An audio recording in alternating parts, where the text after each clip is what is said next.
สบายดีทุกคนเอ้ยนี่เพิ่นมาอุปถัมภ์คำสู้นี่มาวันใดเจ้ามาแต่เช้าได้นี่ถามเจ้าก่อนแม่บรรทัดเด้บรรทัดนั่นน่ะชื่อเจ้าไอ้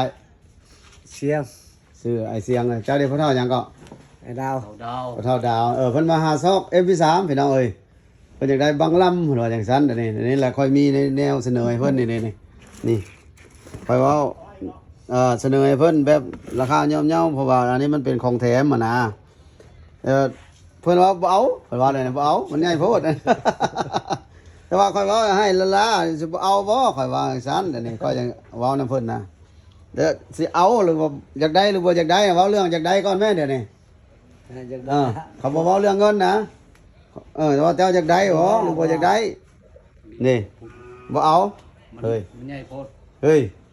ให้ละก็บ่เอาโอ้หนักแล้วเจ้านี่หนักแล้วเท่าไรไอ้ว่าจังซั่นแหละถามแม่แต่ว่าเจ้ากะมาซื้อตัวน้อยเนาะแหละเท่าไรเงินเจ้าถือมาอยากได้ตัวน้อยนะมันเสร็จไปเสร็จเท่าไรเสร็จไปเท่าไรไปมันเท่าไรคอยอ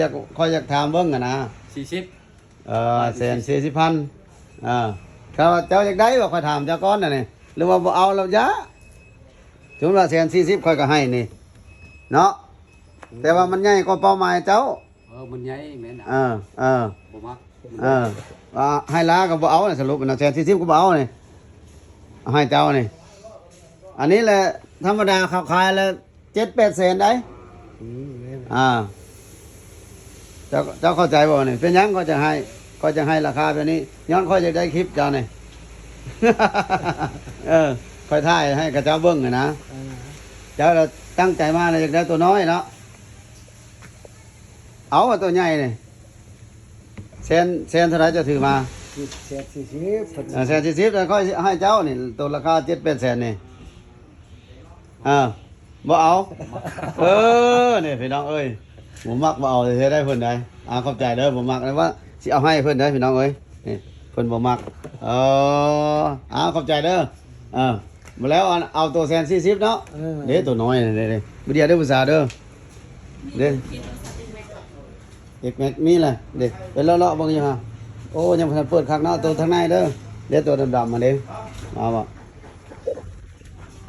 เข้าใจโอ้ให้เพิ่นละซ้ำมาให้ละลายเพิ่นยังบ่เอาเลย140นี่บ่ถึงใจบ่เอาเข้าใจเด้อลุงเด้อเข้าใจเด้อ